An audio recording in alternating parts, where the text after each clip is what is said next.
Hey cruisers, welcome to our weekly vlog. As you can see, we are definitely not in the Cruise Tips TV studios this week for our vlog. In fact, I am traveling solo on business, so I am in a hotel room. It is 8:30 at night and the lighting in this room is terrible, but hey, I am not missing a weekly vlog. We definitely wanted to make sure that we got something out to you guys and answered some awesome questions from our subscribers this week and gave you a little idea of what's going on. So I have a handy little printout of all of our questions and we will get right to it. Hope that all of you have been enjoying our Alaska packing series. We've been having a lot of fun filming it. Also wanted to let everybody know that our next live stream is coming Saturday, September 9th at noon Pacific time right here on Cruise Tips TV. So again, Saturday, September 9th, noon, that will be our next live stream. We're not sure about the theme yet, but we'd love for you to join us. And of course, I will remind all of you on social media, I promise.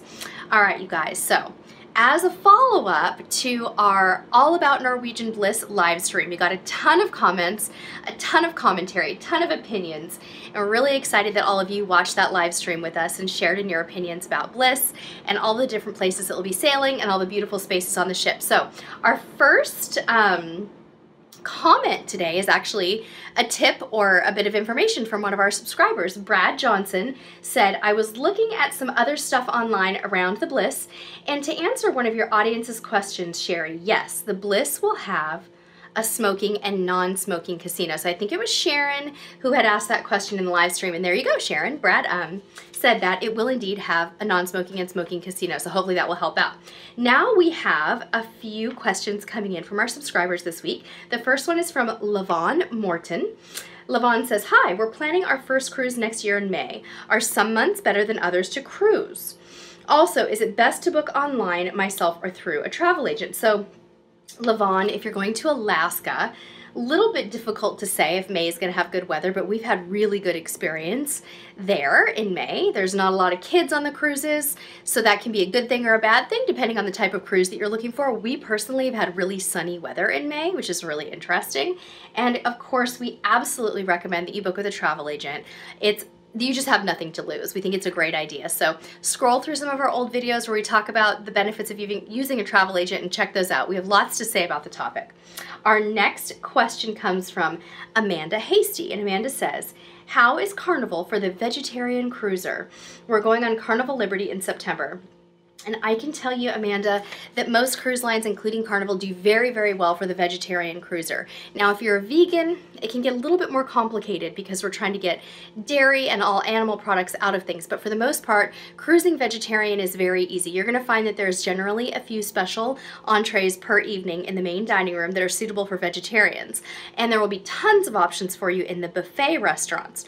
But my recommendation is that as soon as you board, or even before you board, to let the head waiter know that you're a vegetarian so they can help you. They're probably going to add some dishes to the menu for you on a nightly basis and give you more choice. So you'll have no problems at all, and let me know how that goes. Our next question today is from Nena M. Nena said, this was a great video. It's helping me to prepare for our upcoming cruise. I did have a question regarding carry-ons. Does your family bring one carry-on per person, or do you just do one for the whole family?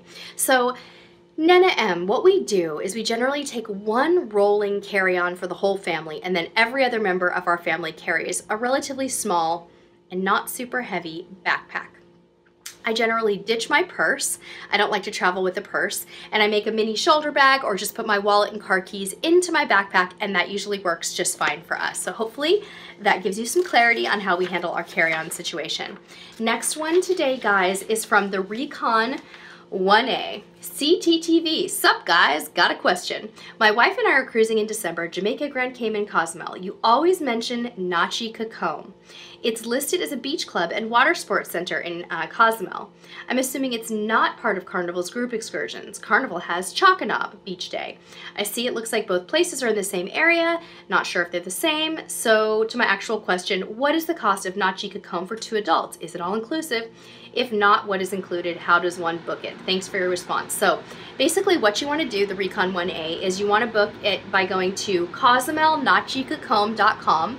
It is $55 per person for adults. Kids are cheaper. It is all inclusive. All the food, all the drinks, and all of the activities except like you know, if you want to go on a banana boat ride or rent snorkeling equipment or something like that. But that $55 is well worth it. It's a very tranquil, beautiful beach. It's a calm, kind of quiet experience. They also have a pool and a hot tub. Now, I did a little research on Cocom, and I don't know if I'm saying that right. Please forgive me, guys. I've never been there. But it looks like that's a really interesting place too. And Cocom is $21 for adults. But it looks like the only things that are included in your admission there are hammocks, the beach, snorkeling, beach volleyball, snorkeling tours, the lagoon, and things like that. But for extra cost, you can rent snorkel equipment, do scuba, snuba, sea trek, animal interactions like dolphins and sea lions, or go to the bars and restaurants. Now, the bars and restaurants are probably where you're going to spend the most money, so I guess you have to kind of weigh out the pros and cons. I've heard good things about Cocom, but I've never been. So let me know what you decide to do and how it goes, and send me some pictures on Facebook when you get back. Now we have to help some of our subscribers out this week, you guys. We need to help Brad, Audrey, and Pam. First up, we're going to help Brad. Brad says, I have a question for your viewers. I'll be sailing in January for the first time out of New York City. Any tips or suggestions? Norwegian breakaway. 14-day Southern Caribbean. Oh, that sounds so good, Brad.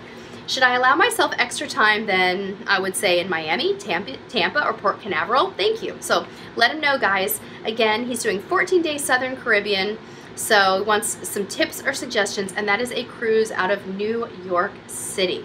And should he spend extra time in Tampa, Miami, or Port Canaveral? Okay, now let's help Pam. Pam wants some advice on excursions in Antigua, St. Lucia, Barbados, and St. Kitts. They like to snorkel and lay on the beach, and they want to know if any of these ports are like Grand Turk, where you literally just walk off the dock and there's a fantastic beach right there. If not, any suggestions? They do also like to paddleboard and kayak. So again, those ports that Pam needs help with, guys: Antigua, St. Lucia, Barbados, and St. Kitts. I have been to none of them, so let's help her out. Next, we have another favor. You have a lot of favors this week from people that I don't have answers to, so we're throwing it out there to the community. Audrey Schoolcraft says, hey cruisers, I have a question. Has anyone taken a discovery at sea on Princess Cruise Line that did the stargazing at nights? Hubby and I are interested but can't find any reviews on it. If it's good, they actually turn off the lights so you can see the stars and galaxies, or is it just a smokescreen to get people on board and the discovery is just cheap theatrics? I don't know, Miss Audrey, but we will find out and figure it out for you. So everybody, thank you so much for your patience in my low-tech environment without my husband here. I don't really have all the proper lighting and tools, but hey, we're making it work. So we appreciate you all so much. Thank you for being the kindest, most wonderful YouTube community. Thank you all so much for helping us get to 20,000 subscribers. If you enjoyed this video, give it a big fat thumbs up. And until next time, we'll see you on the high seas or on our next live stream, September 9th, noon Pacific time. Bye! Cruiser of the Week!